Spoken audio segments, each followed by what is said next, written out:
Science की दुनिया भी ये मान चुकी है कि चांद किसी जमाने में टूटा था। गूगल और यूट्यूब के अंदर बेशुमार वीडियोस और इमेजेस मौजूद हैं। आप अगर देखना चाहें तो चांद की तस्वीर गूगल में, यूट्यूब में मौजूद है, जिसमें साफ साफ दिखाया जाता है। बिलखुसूस नासा वालों ने भी ये बात साबित कर दिया है कि किसी ज़माने में ऐसा लगता है चांद को देखने के बाद कि टूटा था, फिर किसी ने जोड़ दिया। दरारें दिखाई पड़ रही है चांद में, ऐसी बेशुमार तस्वीरें गूगल के अंदर मौजूद है। बिरादरान मिल्लत इस्लामी, इसी चांद के दो टुकड़े के ताल्लुक से हमारे हिंदू भाइयों की किताब है, जिस किताब का नाम है भविष्य पुराण। भविष्य पुराण के अंदर ये बात बताई गई है, प्यारे आका हजरत मोहम्मद रसूलुल्लाह सल्लल्लाहु तआला अलैहि वसल्लम की बारगाह में उस जमाने के कुफ्फार और मुशरिकीन हाजिर हुए और अरीजा पेश किया कि अगर आप अल्लाह के पैगंबर हैं तो कोई मौजज़ा दिखलाइए। तो सरकार ने फरमाया, क्या मौजज़ा देखना चाहते हो? तो उन लोगों ने कहा कि चांद को दो टुकड़े कर दीजिए अंगुली के इशारे। अल्लाह के रसूल सल्लल्लाहु अलैहि वसल्लम ने अंगुली के इशारे से चांद को दो टुकड़ा फरमाया और इस कदर चांद दो टुकड़ों में बटा, एक टुकड़ा पहाड़ी के एक तरफ, दूसरा टुकड़ा पहाड़ी की दूसरी जानिब में नजर आने लगा। तो 1400 साल पहले इसी भारत की सरजमीन पर कुछ ऐसे लोग भी गुजरे हैं कि अपनी मंजिला पर टहल रहा था, जिसमें से राजा भोज का नाम आपने सुना होगा। राजा भोज अपनी मंजिल पर टहल रहा था, उसने देखा कि यकायक आसमान के चांद दो भागों में बट चुका है। उसी रात इसी भारत की सरजमीन पर रहने वाले बाबा रतन हिंदी का नाम आपने सुना होगा। बाबा रतन हिंदी भी अपनी मंजिला पर टहल रहे थे, उसने भी अपनी आंखों से देखा कि चांद दो भाग में बट चुका है, चांद दो टुकड़े हो चुके हैं। तफ्तीश और तहकीक के बाद पता चला ताजिरों के जरिया कि मक्का की सरजमीन पर एक ऐसा बालक आया है, जिस बालक ने जमीन पर खड़ा होकर आसमान की तरफ इशारा किया है तो चांद दो टुकड़ा हो गया है। ऐ मेरे भाइयों, प्यारे आका हजरत मोहम्मद रसूलुल्लाह सल्लल्लाहु तआला अलैहि वसल्लम मक्का के कुफार और मुशरिकीन को अपनी की उंगली के इशारे से चांद दो टुकड़ा करके ये मौजज़ा दिखला रहे थे। लेकिन हिंदुस्तान के अंदर बाबा रतन हिंदी और क्या कहते, बाबा रतन हिंदी की मुकद्दर का सितारा जाग उठा और बाबा रतन हिंदी की मुकद्दर का सितारा जाग उठा। और जब अल्लाह के रसूल सल्लल्लाहु अलैहि वसल्लम ने चांद दो टुकड़े किया तो राजा भोज और बाबा रतन हिंदी के बारे में जब उनकी तारीख पढ़ी जाती है तो आपको पता चलता है बाबा रतन हिंदी और क्या कहते, बाबा रतन हिंदी ने तहकीक और तफ्तीश के बाद मक्कतुल मुकर्रमा का सफर किया और मक्कतुल मुकर्रमा सफर करने के बाद बारगाह रिसालत माब सल्लल्लाहु अलैहि वसल्लम में हाजिरी देते हैं और हाजिर देने के बाद अरीजा पेश करते हैं, ऐ अल्लाह के रसूल सल्लल्लाहु अलैहि वसल्लम, मैं हिंदुस्तान से चलकर आपकी बारगाह में आया हूं, हमें भी कलमा पढ़ाकर मुसलमान बना लीजिए, लेकिन उससे पहले कोई मौजज़ा दिखलाइए। तो सरकार ने फरमाया था, ऐ बाबा रतन हिंदी, क्या तुम उस वाक़े को भूल चुके हो कि जब मेरा बचपने का जमाना गुजर रहा था, तुम तिजारत के लिए मक्का की सरजमीन आया था और जब तिजारत के लिए तुम चल रहा था, सफर में था, तो मैं एक मकाम पर चंद बकरियों को लेके गुजर रहा था। बारिश होने की वजह से नाली में पानी जम चुका था, मेरी बकरियां छलांग लगा कर वो पार जा चुकी थी, लेकिन मैं उस पार ना जा सका। बाबा रतन हिंदी से कहा कि आप बड़े थे, आपने उस वक्त अपनी जुबान से कहा था इशारों में, ए बच्चे क्या तुम्हें उस पार जाना है? तो मैंने सर हिलाया था, तो उसके बाद आपने अपने कंधे पर उठाकर आपने नाली पार करवाया था। मैंने उस जमाने में उस वक्त आपको 7 बार ये दुआएं दी थी, अल्लाह तुम्हारी उम्र लंबी करे, अल्लाह तुम्हारी उम्र लंबी करे, अल्लाह तुम्हारी उम्र लंबी करे। ऐ बाबा रतन हिंदी, तुम क्या मौजज़ा देखना चाहते हो? जो बात मैंने बोल दी है, मैंने 7 बार दुआएं दी है, अल्लाह तुम्हारी उम्र 7 साल। तो अल्लाह के रसूल ने चांद को दो टुकड़ा किया। बाबा रतन हिंदी कि मुकद्दर का सितारा जाग उठा, कलमा पढ़ के मुसलमान हो गए। और राजा भोज के बारे में आता है, वो भी लंबी मुसाफत तय करके मक्का की सरजमीन पहुंचे और पैगंबर इस्लाम सल्लल्लाहु अलैहि वसल्लम की बारगाह में पहुंचकर वो भी कलमा पढ़कर मुसलमान हो गए। इसके बहुत बड़ी लंबी चौड़ी बात है, मैं मुख्तसर तौर पर बताने की कोशिश कर रहा हूं कि बाबा रतन हिंदी के साथ राजा भोज ने कलमा पढ़ के मुसलमान हो गया। किताबों में आता है राजा भोज जब कलमा पढ़ के मुसलमान हुआ तो उसे कन्या समेत बनवास कर दिया गया था, राजपाट से बेदखल कर दिया गया था। कहा जाता है कि पूरी जिंदगी नराशंस की याद में, हजरत मोहम्मद सल्लल्लाहु अलैहि वसल्लम की याद में राजा भोज ने गुजार दी थी। इसी के ताल्लुक से आला हजरत अशाह इमाम अहमद रजा खान फाजिल बरेलवी रज़ी अल्लाह ताला अन्हु इरशाद फरमाते हैं, चांद इशारे से हो चाक, अंधे नजरी देख ले कुदरत रसूलुल्लाह की। सूरज उल्टे पांव पलटे, चांद इशारे से हो चाक, अंधे नजरी देख ले कुदरत रसूलुल्लाह की। ऐ मेरे भाइयों, यहीं तक महदूद नहीं, आला हजरत अशाह इमाम अहमद रजा खान फाजिल बरेलवी रज़ी अल्लाह ताला अन्हु इरशाद फरमाते हैं, सुबह तैबा में हुई बटता है बाड़ा नूर का, सदका लेने नूर का आया है तारा नूर का। और यहीं तक महदूद नहीं, चांद झुक जाता उधर, उंगली उठाते मेहद में, क्या ही चलता था इशारों पर खिलौना नूर का। और तेरी नस्लें पाक में है बच्चा बच्चा नूर का, तू है इन्हें नूर तेरा सब घराना नूर का।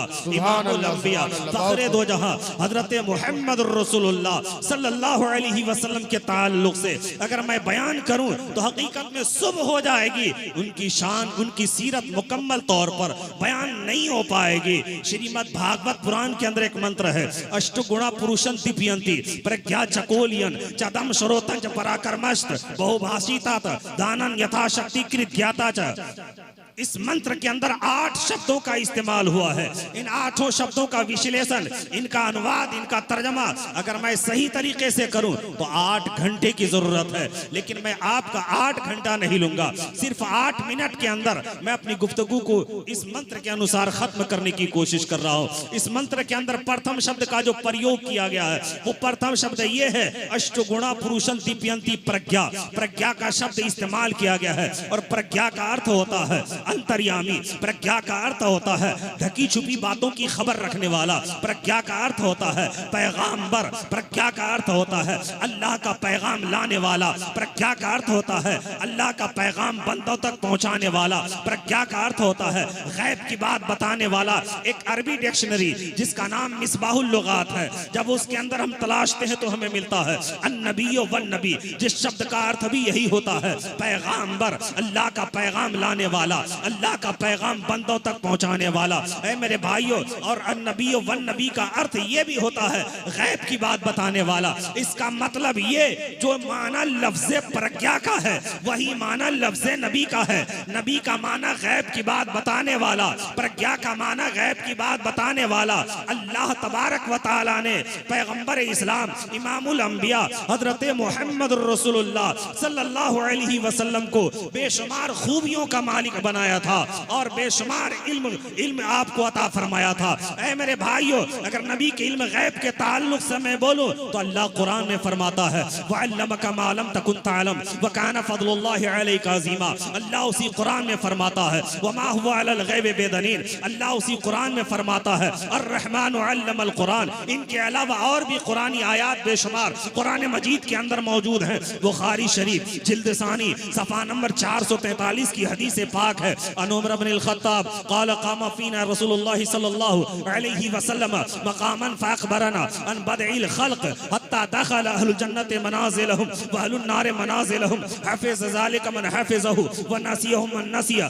चलकर बोलिए सुभान अल्लाह, आपका ईमान ताज़ा हो जाएगा। हज़रत उमर बिन ख़त्ताब रज़ी अल्लाह ताला अन्हु की ज़ात बाबरकात है। आप सल्लल्लाहु अलैहि वसल्लम एक मर्तबा की बात है, सहाबा के दरमियान तशरीफ लाए और अपनी नबूवत वाली जुबान से नवाजना शुरू किया, बतलाना शुरू किया। क्या बतला रहे हैं? इब्तदाए आफरीनस, जब से दुनिया बनी है तब से लेकर आपने बतलाना शुरू किया, इतना बतलाया कि जन्नती अपने मकाम पर पहुंच गए, जहन्नमी अपने मकाम पर पहुंच गए। उसी मौके पर सरकार ने इरशाद फरमाया था, ऐ मेरे सहाबा, आज मैंने जितनी बातें बताई है, जिसने इसे याद रखा वो याद रखा, और जो भूल गया वो भूल गया। अल्लाह के रसूल सल्लल्लाहु अलैहि वसल्लम को 1400 साल पहले इस दौर की बात मालूम थी, जिसकी बुनियाद पर सरकार ने ऐसा फरमाया था। सरकार जानते थे कि एक दौर आएगा, बुखारी पढ़ेगा, तिरमिजी पढ़ेगा, सहासित्ता की किताबें पढ़ेगा, पर नबी की आजमत की हदीस भूलने की बीमारी उनके अंदर पाई जाएगी। बुखारी पढ़ेगा, नबी की गैब की हदीस भूल जाएगा, तिरमिजी पढ़ेगा, नबी की गैब की हदीस भूल जाएगा, सहासित्ता की किताबें पढ़ेगा, नबी की गैबदानी की हदीसें भूल जाएगा। तो 1400 साल पहले सरकार ने फरमा दिया, जब तुम देखो कि नबी की गैबदानी की हदीस कोई कौम भूल रही है, तो समझ लेना वो भूलने वालों में से है। बिरादरान मिल्लत इस्लामिया, यहीं तक महदूद नहीं, नबी की गैबदानी के ताल्लुक से अगर मैं बताने की कोशिश करूं तो इस हदीस के अंदर सरकार ने फरमाया, इब्तदाए आफरीनस, जब से दुनिया बनी है तब से लेकर आपने बतलाना शुरू किया। ये जमीन की पैदाइश कैसे, आपने बतलाया तो हमने जाना। ये आसमान की पैदाइश कैसे, आपने बतलाया तो हमने जाना। सितारों की पैदाइश कैसे, आपने बतलाया तो हमने जाना। अर्थ की पैदाइश कैसे, आपने बतलाया तो हमने जाना। जल और थल की पैदाइश कैसे, आपने बतलाया तो हमने जाना। पहाड़ और दरिया की पैदाइश कैसे, आपने बतलाया तो हमने जाना। लौह कलम की पैदाइश कैसे, आपने बतलाया तो हमने जाना। अर्श कुर्सी की पैदाइश कैसे, आपने बतलाया तो हमने जाना। जिन्न इंस की पैदाइश कैसे, आपने बतलाया तो हमने जाना। अरे यहीं तक महदूद नहीं, आदम के बारे में आपने बतलाया तो हमने जाना। जकरिया के बारे में आपने बतलाया तो हमने जाना। इदरीस के बारे में आपने बतलाया तो हमने जाना। याकूब के बारे में आपने बतलाया तो हमने जाना।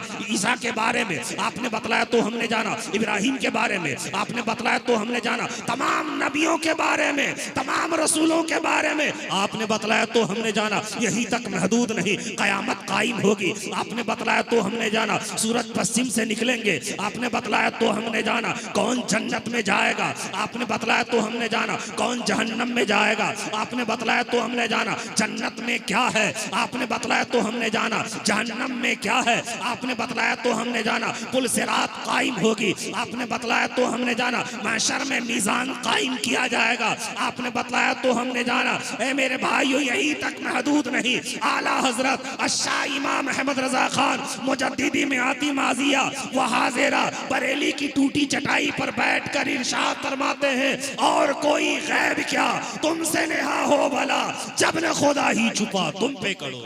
वाह वाह, सुभान अल्लाह, सुभान अल्लाह। नारे तकबीर, नारे रिसालत, जलसे सीरते मुस्तफ़ा कॉन्फ्रेंस, दारुल उलूम गुलशन रजा रोज़िदपुर कटिहार। नारे तकबीर, नारे रिसालत।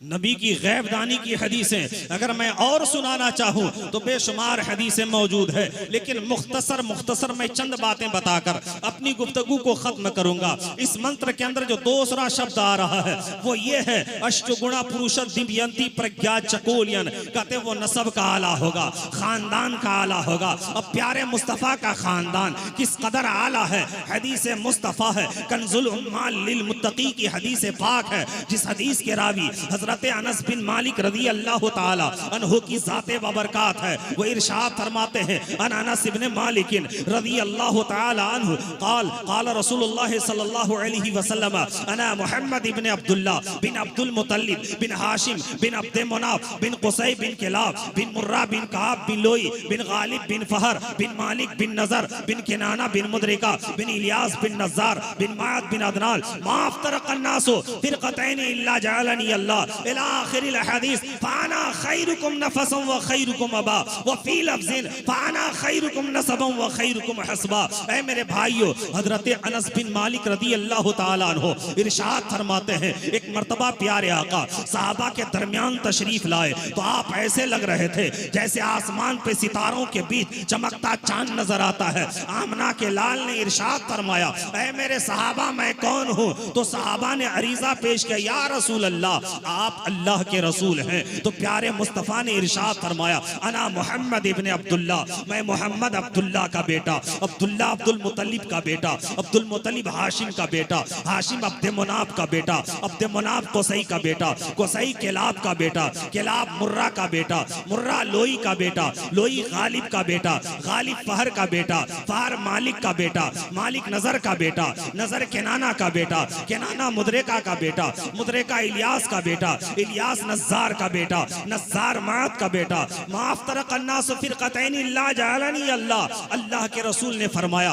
अल्लाह ने दो कौम दुनिया में कभी पैदा नहीं फरमाया, दो जमात के लोग दुनिया में कभी पैदा नहीं फरमाया, और जब भी पैदा फरमाया मुझे बेहतर जमात में पैदा फरमाया। फाना खैरुकुम नफसन व खैरुकुम अबा, तो ऐ मेरे सहाबा, अगर मैं अपने नफ्स की बात करूं तो मेरा नफ्स करीम तुम्हारे बाप दादाओं से अफजल आला, अगर मैं अपने खानदान और नसब की बात करूं तो मेरा नसब और हसब तुम्हारे बाप दादाओं से अफजल आला।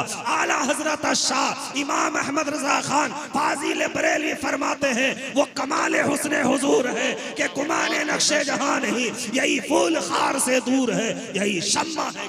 वाह वाह, सुभान अल्लाह सुभान अल्लाह। नबी की तारीफ में तुलसीदास जी अपनी किताब रामायण के अंदर लिखते हैं, यहाँ न कछु पक्षपात राखाओ, वेद पुराण संत मत भाखाओ, संवत विक्रम दो अंझा, महाकोक न चतुर्पतंझा, राजनीत बहुप्रीत दिखावे, आपन मत सबका समझावे, सुरन चतुशूदुर सच्चारी, दिन को वंश भयो अति भारी, देश अरब में भरकता सुहाई, सोतल भूमि कब सुनो खखराई, शंभु समता कर होई, सुंदरम देश तमंद सोई, बिना मोहम्मद पार न होई, उगम निगम सोते जो पारा, अपनी अबान मिटे मझारा, तब सुन ले सबदाश गोसाई, सुषा जगतमा सरसर नाही, बिन इचारो विचारो हनीसा, भजो नाम मर मिटे कनीसा, तब अरमान न माने कोई, बिन गुरुदोजक ज्ञान न होई, तुलसी भजो अरे बाजान सत गोई, बिना मोहम्मद पार न होई।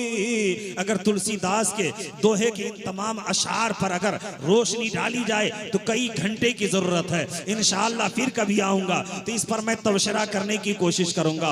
मुख्तसर तौर पर मैं ये बतलाने की आपको कोशिश कर रहा हूँ। ऐ मेरे भाइयों, नबी करीम सल्लल्लाहु अलैहि वसल्लम की तारीफ व तौसीफ जितनी भी बयान की जाए वो कम है। किसी शायर ने बड़ी अछोते अंदाज में सरकार कायनात सल्लल्लाहु अलैहि वसल्लम की तारीफ अपनी भाषा में इस अंदाज में किया है, अरे आगमन है आगमन मुस्तफा का आगमन, आगमन है आगमन मुस्तफा का आगमन, हर तरफ है स्वागतम, हर तरफ है स्वागतम, स्वागतम है स्वागतम, आगमन है आगमन मुस्तफा का आगमन, आगमन है आगमन मुस्तफा का आगमन, शांति का पर्व है महान है महानतम, महान है महानतम,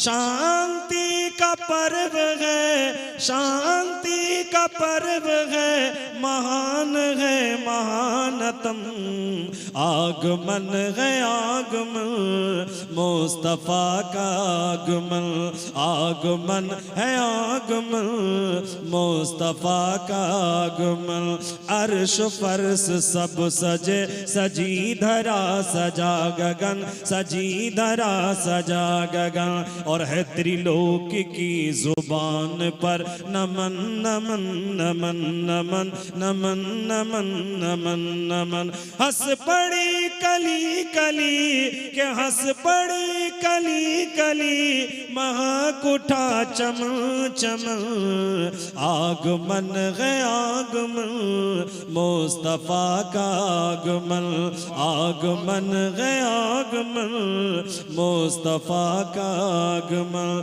सत्य में वो जयते की बहार बन के आ गए, बहार बन के आ गए, श्री जनों की रीत का सिंगार बन के आ गए, सिंगार बन के आ गए, नमस्तुते नमस्तुते नमस्तुते नमस्तुते नमस्तुते है आचमन, आगमन है आगमन मुस्तफा का आगमन, आगमन है आगमन मुस्तफ़ा का आगमन वसुधैव कुटुंबकम की अरे साधना सकार हो साधना सकार हो हर जीव से स्नेह हो हर आत्मा से प्यार हो हर आत्मा से प्यार हो अधर्म हो तो प्यार हो अरे धर्म हो तो प्यार हो जौहर कहे श्रेष्ठतम आगमन है आगमन मुस्तफ़ा का आगमन आगमन है आगमन मुस्तफ़ा का आगमन। बिरादरान मिल्लत इस्लामिया नबी आखिर ज़मां सल्लल्लाहु अलैहि वसल्लम की उनकी सीरत को अगर मैं बयान करूं तो आप हैरत व इस्तिजाब के समंदर में गोताज़न हो जाएंगे। हमारे हिंदू भाइयों की एक किताब है चांदोग्य पुराण, उस पुराण के अंदर में ये बात बताई गई है। आपने सुना होगा कि श्री रामचंद्र जी को 14 साल का वनवास दिया गया था। उस 14 साल के वनवास में श्री राम सेवक हनुमान जी ने एक प्रश्न किया था, हे श्री राम जी मैं परमेश्वर की भक्ति करना चाहता हूँ, अल्लाह की इबादत करना चाहता हूँ, उसका कोई तरीका बता दीजिए। तो जानते हैं श्री रामचंद्र जी ने ये नहीं कहा था हे हनुमान जी मैं ही भगवान हूँ तो मेरी भक्ति करने का तरीका ये है, ना तो ये कहा था हे हनुमान जी एक वक्त आएगा कि तू ही भगवान हो जाएगा, कभी रोड के किनारे कभी खेत में कभी खलियान में कभी दुकान में कभी मकान में तू ही भगवान बन के बैठा होगा तो तेरी भक्ति करने का तरीका ये है। उसने ऐसा भी नहीं कहा था बल्कि एक ज़ाब्ता एक तरीका बताया था, वो ये बताया था हे हनुमान जी अगर तू परमेश्वर की भक्ति करना चाहता है तो प्रथमंताराखनन चैवादती दंड मुच्चैतेति तै कुंडला कारम चतुर्थ अर्धचंद्रक पंचबिंदु संयुक्त ओम नित्य ज्योति रूपक। हे हनुमान जी अगर तू परमेश्वर की भक्ति करना चाहता है तो पहले सीधे खड़े हो जाओ, फिर आधे चांद की तरह झुक जाओ, उसके बाद दंडवत यानी जमी बोश होकर सजदा करो, फिर सीधे होकर बैठ जाओ और परमेश्वर की तरफ ध्यान लगाओ। ये तरीका जो बताया जा रहा है, मुसलमान जब नमाज पढ़ता है तो नमाज में पहले खड़े होता है, फिर आधे चांद की तरह झुककर वो रुकू करता है, दंडवत यानी जमी बोश होकर सजदा करता है और सीधे होकर बैठने के बाद नमाज मुकम्मल करता है, रब की तरफ ध्यान लगाता है। मैं ये नहीं कहता कि श्री रामचंद्र जी ने अयोध्या की सरजमीन पर श्री हनुमान जी को नमाज का तरीका बताया, लेकिन इतना तो कह सकता हूँ पूरी दुनिया का मुसलमान चाहे वो भारत का रहने वाला हो, इंडोनेशिया का रहने वाला हो, अमेरिका का रहने वाला हो, अफगानिस्तान का रहने वाला हो, पूरी दुनिया का मुसलमान जब भी नमाज पढ़ता है इसी तरीके पर नमाज पढ़ता है। वाह वाह वाह बहुत खूब सुभान अल्लाह। बरादरान मिल्लत इस्लामिया नबी आखिर ज़मां सल्लल्लाहु अलैहि वसल्लम की जिंदगी का मुताला करने वालों हमारे हिंदू भाइयों की धार्मिक पुस्तकों के अंदर यह भी लिखा नराशंस प्रति धामान यज्ञ जनो तिश्रो दिवा महवाशोरची, कहते हैं नराशंस जब पृथ्वी लोक में पधारेंगे वो खूबसूरत व्यक्तित्व का मालिक होगा, खूबसूरत चेहरे का मालिक होगा। ऐ मेरे भाइयों नबी करीम सल्लल्लाहु अलैहि वसल्लम के चेहरे को किसी ने देखा तो कहा सूरज की तरह है, किसी ने देखा तो कहा चांद की तरह है, किसी ने देखा तो कहा तलवार के धार के मानिंद है। लेकिन कुर्बान जाओ अजमत मुस्तफा पर जब डॉक्टर अकबाल ने कहा था, क्या कहा था, अरे चांद से तशबीह देना ये भी कोई इंसाफ है, अरे चांद में तो दाग है उनका चेहरा साफ है। प्यारे मुस्तफा अलैहिस्सलातु वस्सलाम के दीवानों अल्लाह के रसूल सल्लल्लाहु अलैहि वसल्लम के एक एक मशहूर सहाबी का कौल जब आप सुनेंगे तो आप हैरत व इस्तेजाब के समंदर में गोताजन हो जाएंगे। हजरत अबू हुरैरा रज़ी अल्लाह ताला अन्हु फरमाते हैं मा रअयतु शयअन अहसन मिन रसूलिल्लाह सल्लल्लाहु ताला अलैहि वसल्लम, या रसूल अल्लाह मैंने आपसे ज्यादा खूबसूरत दुनिया में कोई शय नहीं देखा। यानी मुस्तफा हजरत अबू बकर सिद्दीक के नजरों में लाजवाब, फारूक आजम की नजरों में मुस्तफा लाजवाब, अबू हुरैरा की नजरों में मुस्तफा लाजवाब, हजरत मौला अली की नजरों में मुस्तफा लाजवाब, उस्मान गनी की नजरों में मुस्तफा लाजवाब, सहाबा की नजरों में मुस्तफा लाजवाब, ताबईन की नजरों में मुस्तफा लाजवाब, तब ताबईन की नजरों में मुस्तफा लाजवाब, अइम्मा मुज्तहिदीन की नजरों में मुस्तफा लाजवाब। प्यारे मुस्तफा अलैहिस्सलातु वस्सलाम के अगर खूबसूरत व्यक्तित्व के ताल्लुक से मैं बताना चाहूं तो सुबह हो जाएगी, लेकिन मुकम्मल उनकी खूबसूरती का बयान नहीं हो पाएगी। हजरत मौला अली करमल्लाहु ताला वजहुल करीम फरमाते हैं, लमारा क़ब्लहु वला बअदहु मिस्लहु सल्लल्लाहु ताला अलैहि वसल्लम। या रसूल अल्लाह, मैंने आपसे पहले भी आपसे ज्यादा खूबसूरत नहीं देखा और आपके बाद भी आपसे ज्यादा खूबसूरत नहीं देखा। ऐ मेरे भाइयों, प्यारे आका अलैहिस्सलातु वस्सलाम के दीवानों, हजरत जिब्रील अमीन से पूछा गया था, ऐ जिब्रील अमीन, तेरी जात इतनी अजीम है, कभी आदम की बारगाह में, कभी जकरिया की बारगाह में, कभी यहया की बारगाह में, तमाम नबी और रसूलों की बारगाह में तेरा आना जाना होता रहा। तेरे आने का अंदाज निराला, किसी की बारगाह में 1 बार, किसी की बारगाह में 10 बार, किसी की बारगाह में 100 बार, पर कुर्बान जाओ अजमत मुस्तफ़ा पर। जब मेरे मुस्तफ़ा की बारगाह में हजरत जिब्रील अमीन की आमद होती है तो 1 बार नहीं, 2 बार नहीं, 10 बार नहीं। मुहद्दिस अब्दुल हक देहलवी रहमतुल्लाह अलैह तहरीर फरमाते हैं, फरमूद आमद जिब्राइल अलैहिस्सलातु वस्सलाम पर मोहम्मद मुस्तफ़ा सल्लल्लाहु ताला अलैहि वसल्लम 24,000 बार, यानी मेरे आका की बारगाह में हजरत जिब्रील अमीन 1 बार नहीं, 2 बार नहीं, 10 बार नहीं, बल्कि 24,000 मरतबा हाजिरी देते हैं। और जिब्रील अमीन बयान फरमाते हैं, क़ल्लबतिल अर्दु मशारिक़हा व मग़ारिबहा फलम अरा रजुलन अफ़ज़लु मिन मुहम्मद सल्लल्लाहु अलैहि वसल्लम। हजरत जिब्रील अमीन बयान फरमाते, या रसूल अल्लाह, मैंने पूरब देखा, पश्चिम देखा, उत्तर देखा, दक्षिण देखा। जब जिब्रील देखने पर आते हैं तो तातो शरा तक देखते हैं। वो जिब्राइल जब देखने पर आते हैं तो अर्श आज़म तक देखते हैं। वो फरमाते हैं, या रसूल अल्लाह, मैंने आपसे ज्यादा हसीन व जमील दुनिया के अंदर नहीं देखा। आला हजरत शाह इमाम अहमद रजा खान हजरत जिब्रील अमीन की तर्जमानी अपनी जुबान में इस अंदाज में करते हैं, यही बोले सिदरा वाले, चमने जहां के थाले, सभी मैंने छान डाला, तेरे पाए का न पाया, तुझे यक न यक बनाया, तुझे हम्द है खुदा। वाह वाह, सुभान अल्लाह। नारे तकबीर, नारे रिसालत। जलसे सीरत मुस्तफ़ा कॉन्फ्रेंस, दारुल उलूम गुलशन रजा रोज़तपुर कटिहार, हजरत अल्लामा व मौलाना मुजफ्फर हुसैन चतुर्वेदी साहब क़िबला।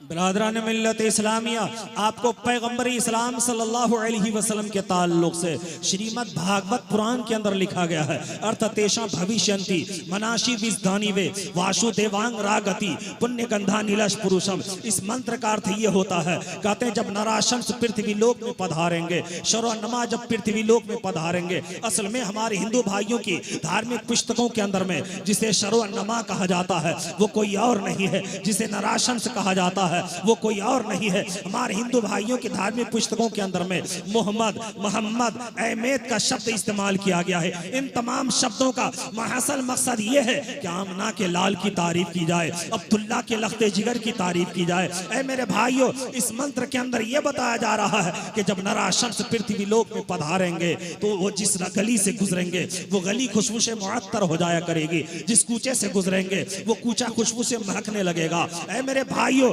पैगंबर इस्लाम सल्लल्लाहु अलैहि वसल्लम जब इस दुनिया में तशरीफ लाए, जिस गली से गुजरते थे वो गली खुशबू से मुअत्तर हो जाया करता था। जब किसी से मुसाफा करते थे उनकी हथेली खुशबूदार हो जाया करती थी। जब किसी के सर पर हाथ रखते थे तो सर खुशबूदार हो जाया करता था। ऐ मेरे भाइयों, अगर नबी के पसीने और उनके खुशबूदार जिस्म के ताल्लुक से मैं बताऊं तो हकीकत में काफी हदीसें मौजूद है। मैं आपको बतलाने की कोशिश कर रहा हूं। जिस हदीस के रावी हजरत उम्मे सुलैम रदी अल्लाह ताला अन्हा की हदीस है, ये बरहक अल्लाह के रसूल सल्लल्लाहु अलैहि वसल्लम की जाते बाबरकात है। गर्मी का ज़माना है, हजरत उम्मे सुलैम के घर में दोपहर का खाना खाने के बाद आप आराम लेने की गरज से लेट जाते हैं तो आपकी जिस्म अतहर पर पसीने के कतरात ऐसे ढलकते और चमकते नजर आए जैसे मोतियों के कतरात ढलकते और चमकते नजर आते हैं। हजरत उम्मे सुलैम रदी अल्लाह ताला अन्हा आपके जिस्म अतहर से पसीना पोंछ पोंछ कर अपनी शीशी में महफूज कर रही है। सरकार अपनी आंखें खोल देते हैं,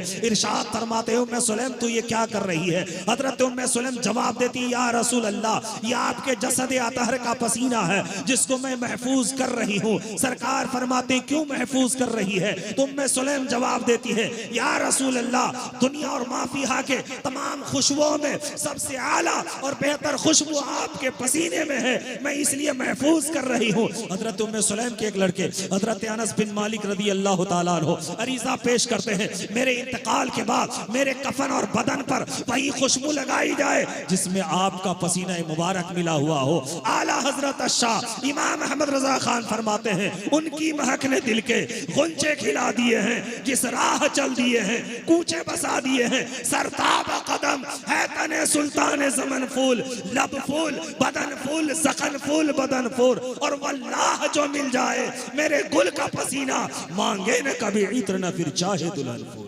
सुभान अल्लाह, बहुत खूब माशाअल्लाह। बरादरान मिल्लत इस्लामिया, नबी आखिरुज़्ज़मा हजरत मुहम्मद रसूलुल्लाह सल्लल्लाहु ताला अलैहि वसल्लम के उनके माता पिता, उनके घर बार सारी चीज़ों के बारे में मैं हदीस से भी और कुरान से भी साबित कर सकता हूँ कि आपके पिताश्री का नाम क्या था, आप कहाँ पैदा लेंगे, आपके कितने मित्र होंगे।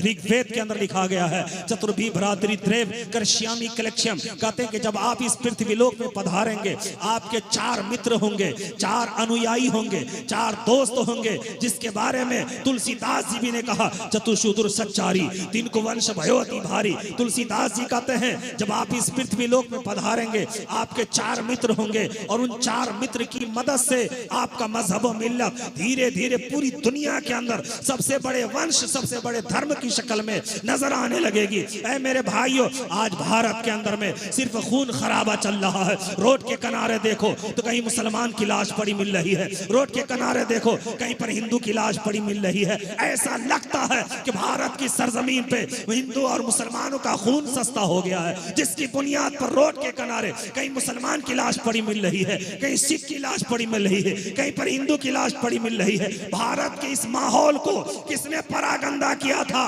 क्या डॉक्टर इकबाल ने इसी माहौल को देखकर कहा था, सारे जहां से अच्छा हिंदुस्तान हमारा, हम बुलबुले हैं इसकी, ये गुलशिता हमारा। किस बुनियाद पर डॉक्टर इकबाल ने कहा था? भारत की एकता और अखंडता को देखकर डॉक्टर इकबाल ने कहा था, भाईचारा और आपस की इत्तेफाक को इत्तेहाद को देखकर डॉक्टर इकबाल ने ऐसा कहा था, सारे जहां से अच्छा हिंदुस्तान हमारा, हम बुलबुले हैं इसकी, ये गुलशिता हमारा।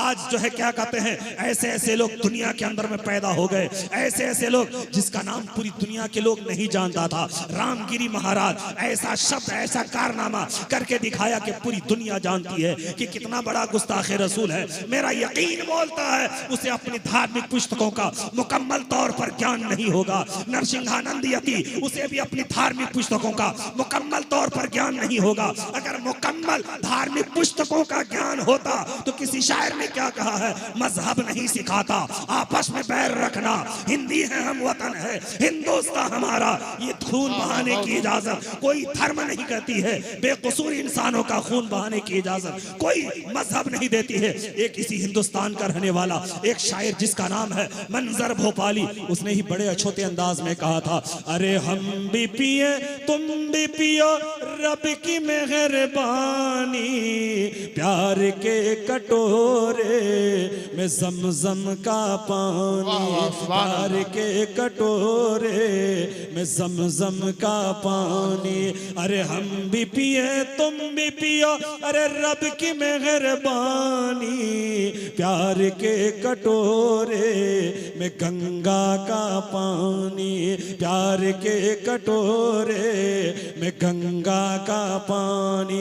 ऐ मेरे भाइयों, भारत के माहौल को परागंदा बना दिया गया है। कौन बना रहा है ये परागंदा? आज की गंदी सियासत एक दूसरे के खून का प्यासा बना दिया है। खुदा की कसम, जब धार्मिक पुस्तकों का ज्ञान सही सही होगा, आज भारतवर्ष में देखा जाए मुसलमान तो कुरान की तालीम घर घर आम कर रहा है, मोहल्ले मोहल्ले में कुरान की तालीम हो रही है, घर घर कुरान की तालीम हो रही, बेशुमार मदारिस भारत की सरजमीन ही पर नहीं पूरी दुनिया के अंदर देखी जा रही है जिसमें कुरान की तालीम दी जा रही है। लेकिन हमारे हिंदू भाइयों की धार्मिक स्कूलों की जब संख्या तलाश करेंगे तो पूरे भारतवर्ष में 1% भी आपको ऐसा स्कूल नहीं नजर आएगा जिसमें धार्मिक पुस्तकों का मुकम्मल ज्ञान दिया जा रहा हो, जिसमें ऋग्वेद, यजुर्वेद, अथर्ववेद, सामवेद, तमाम वेदों को पढ़ाया जाता हो, 18 पुराणों को पढ़ाया जाता हो, वो नहीं पढ़ाएंगे। इसलिए नहीं पढ़ाते हैं कि उनकी किताब में लिखा है ढोल शूद्र पशु और नारी ये सब है तारण के अधिकारी। ढोल पीटने के योग, जानवर पीटने के योग, औरत पीटने के योग, और क्या कहते हैं शूद्र छोटे जाति के लोग पीटने के योग। उनकी किताबों में यह भी लिखा है अगर कोई शूद्र जो है धार्मिक पुस्तकों को पढ़ ले या हाथ लगा दे तो उसके रांगा पिघलाकर उसके आंख और कान पे डाल दी जाए। इसका मतलब ये मुसलमान जिस तरह से तालीम कुरान को आम कर रहा है उसके यहाँ वेदों की तालीम आम करने का रिवाज नहीं है। हर कोई नहीं पढ़ सकता।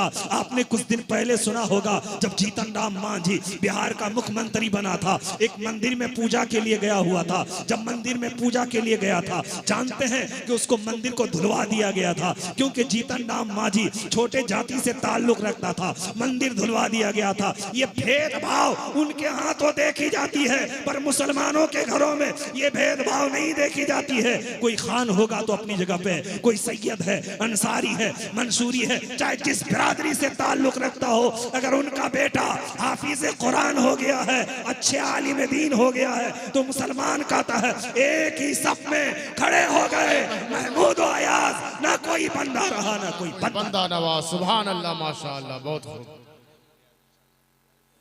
बिरादरान मिल्लत इस्लामिया, मैं कहना चाहूं तो और भी बहुत सारे मैटर हमारे पास मौजूद हैं। दुरूद पाक पढ़िए अल्लाहुम्मा सल्ली अला सय्यिदिना व मौलाना मुहम्मदिन बारिक सल्लिम सल्लु अलैहि सलातुम व सलामुन अलैका या रसूल अल्लाह सलातुम व सलामुन अलैका या हबीब अल्लाह व अला आलिका व असहाबिका सय्यदी या रसूल अल्लाह सल्लल्लाहु तआला अलैहि वसल्लम। ऐ मेरे भाइयों, यहीं तक महदूद नहीं, प्यारे आका अलैहि सलातो व सलाम के दीवानों, प्यारे आका अलैहि सलाम की जिंदगी, उनकी जिंदगी का मुताला जब वेदो पुराण के नजरिए से हम करते हैं, आज हम पूरी दुनिया के मुसलमानों का मुत्तफिका तौर पर अकीदा है कि अल्लाह एक है। अभी कुछ दिन पहले एक हर्राफा क्या कहते एक सभा को संबोधित कर रही थी और वो अपनी सभा में कह रही थी कि मुसलमान 5 वक्त की अजान देता है और अजान में अल्लाहु अकबर की सदाएं बुलंद करता है और अजान के बाद मुसलमान 5 वक्त की नमाज पढ़ा करता है और 5 वक्त की नमाज में सिर्फ एक अल्लाह की भक्ति और एक अल्लाह की उपासना करता है और 2 मजहब वालों के लिए वो बद्दुआएं करता है। मुसलमान नमाज में बद्दुआएं नहीं करता। अगर उसे ज्ञान होता अपनी धार्मिक पुस्तकों का तो ये बात न कहता, मुसलमानों पर इल्जाम न थोपता। हमारे हिंदू भाइयों की एक किताब है जिस किताब का नाम है अल्लोपनिषद। अल्लोपनिषद के अंदर ये लिखा है इल्लांकबर इल्लांकबर इल्लल्लाह ते इल्लल्लाह, अल्लाह बहुत बड़ा है, अल्लाह बहुत बड़ा है, अल्लाह तो अल्लाह ही है। ये बात उनकी किताबों में अजान में तो यही कही जाती है अल्लाहु अकबर अल्लाहु अकबर, अल्लाह बहुत बड़ा है, अल्लाह बहुत बड़ा है। बिरादरान मिल्लत इस्लामिया, वो राफा कह रही थी मुसलमान 5 वक्त की नमाज पढ़ता है और नमाज में सिर्फ एक अल्लाह की भक्ति करता है, एक अल्लाह की इबादत करता है। ऐ मेरे भाइयों, यहीं तक महदूद नहीं, एक खुदा की भक्ति के ताल्लुक से हमारे हिंदू भाइयों की धार्मिक पुस्तकों के अंदर भी मौजूद है एकम्बरम द्वितीय नास्ते ने नास्ते किंचन, सिवाय परमात्मा के कोई भक्ति योग्य नहीं। यानी एक अल्लाह की जात है जिसकी भक्ति की जाए, जिसकी उपासना की जाए, एक अल्लाह की इबादत की जाए। ऐ मेरे भाइयों, यहीं तक महदूद नहीं, उनकी किताबों में ये भी है एकम्बरम द्वितीय नास्ते ने नास्ते किंचन, सिवाय परमात्मा के कोई भक्ति योग्य नहीं।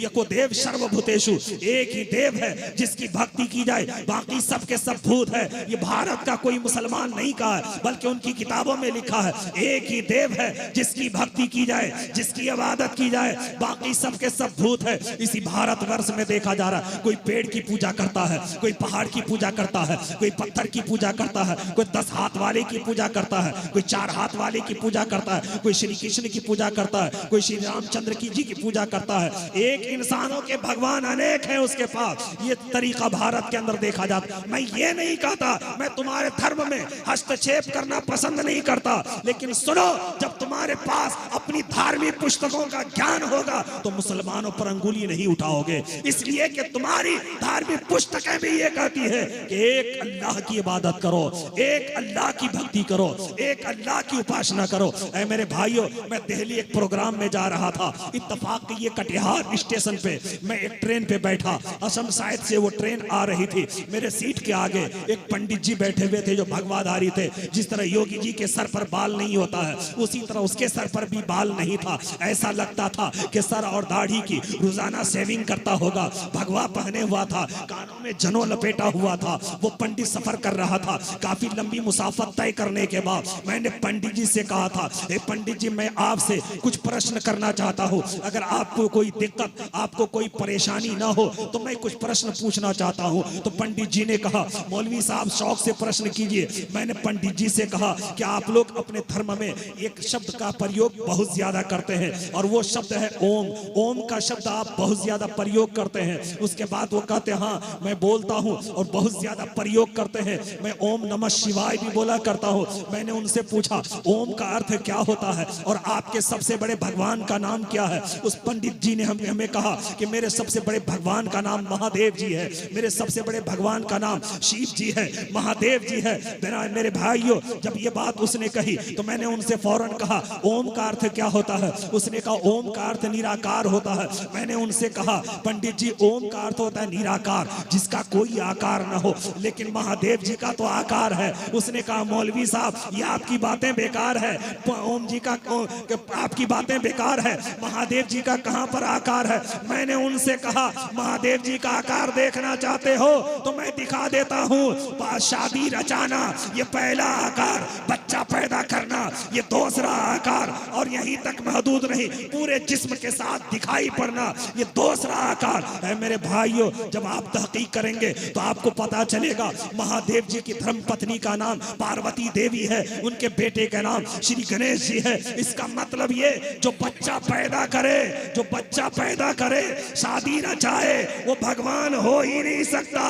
एक अल्लाह की कल्पना, एक अल्लाह के ताल्लुक से। उनकी मजहबी किताब के अंदर ये भी लिखा है, जब आप सुनेंगे तो आप हकीकत में हैरत इस्तेजाब के समंदर में गोताजन हो जाएंगे। बिनु पद चलाई सुनाई बिनु काना, कर बिनु करम गरही विधि नाना, आनन रहित शाकाल रस भोगी, बिनु बानी वक्त बर जोगी, तब बिनु परस नयन बिनु देखा, गरही घरान अरे बांस असेसा, आसी सब भांति अलौकिक करनी, महिमा जासू अरे जाय नहीं बरनी।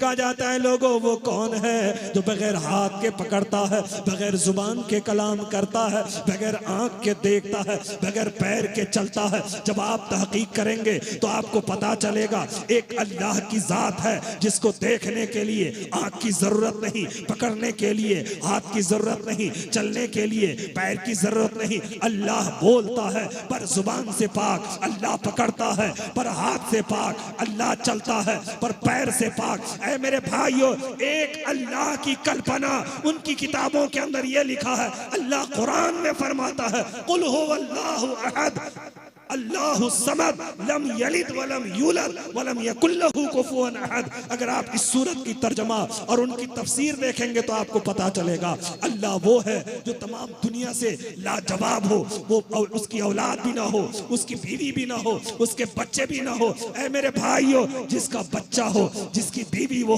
अल्लाह नहीं हो सकता, वो परमेश्वर नहीं हो सकता। ये बात उनकी किताबों के अंदर भी मौजूद है और हमारी किताबों के अंदर भी मौजूद है। ऐ मेरे भाइयों, यहीं तक महदूद नहीं, अगर पैगंबर इस्लाम इमामुल अंबिया सल्लल्लाहु अलैहि वसल्लम के ताल्लुक से एक एक बात सामने रखूं तो आप हैरत इस्तेजाब के समंदर में गोताजन हो जाएंगे। आपने कलमा पढ़ा है, ला इलाहा इल्लल्लाह मुहम्मदुर रसूलुल्लाह, ला इलाहा इल्लल्लाह मुहम्मदुर रसूलुल्लाह। आखिरी बात कहकर मैं अपनी गुफ्तगू को खत्म कर रहा हूं। यह बात, ये मंत्र जो है, ये कलमा शरीफ भी उनकी किताबों के अंदर मौजूद है। उनकी किताबों में यह लिखा है, ला इलाहा हरनी पापन इल्ला लंबा परम पदम, जन्म बैकुंठ प्राप्त होती जपे नामे मोहम्मद। ऐ मेरे भाइयों, इस मंत्र को मंत्र का नाम अनकही मंत्र है। ये मंत्र सबको बताते नहीं है, ये छुपा के रखने वाली मंत्र है। वो छुपा छुपा कर रखते हैं। जब उनके यहाँ कोई बीमार हो जाए और ऐसा मालूम होने लगता है कि अब इसका राम नाम सत्य होने वाला है, उस वक्त उसके पास बैठता है। अगर बेटा बीमार है तो बाप सराहने बैठता है, अगर बाप बीमार है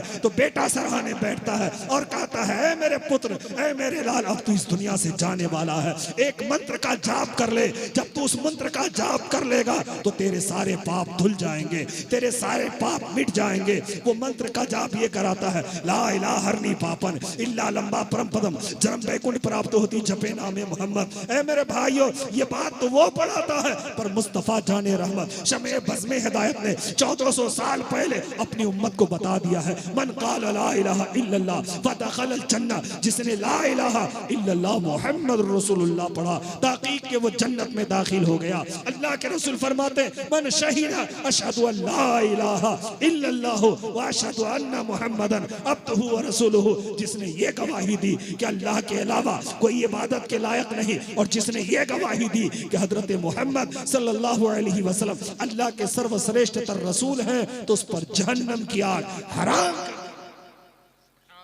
हजरात, वक्त की किल्लत दामनगीर है। अब देखिए, इस आखिरी वक्त में अच्छे अच्छे मुकर्रिर की हालत खराब हो जाती है बोलने में। बहुत खूब, बहुत और मैं भी लगभग 1 घंटा जी बिल्कुल, बहुत खूब, बहुत उम्दा है कि बोले। नहीं। अब ये टाइम अगर हमको शुरू में दिया जाता तो कुछ ज्यादा बहुत खूब है कि नहीं। बहुत खूब। इसलिए अब जो है 4 बजने वाले हैं, 4 बज चुके हैं मेरे ख्याल जी बिल्कुल। 3 मिनट बाकी है 4 बजने में। इसलिए मैं अपनी गुफ्तगू को ख़त्म करता हूँ। उसके बाद नमाज फ़जर की तैयारी भी करनी है, सलातो सलाम भी पढ़ना है, दुआए खैर भी होनी है। इसलिए मैं अपनी गुफ्तगू को ख़त्म करता हूँ। आखिर दावाना अनिल हम्दुलिल्लाहि रब्बिल आलमीन, अस्तगफिरुल्लाह ली व लकुम, ला इलाहा इल्लल्लाहु मुहम्मद।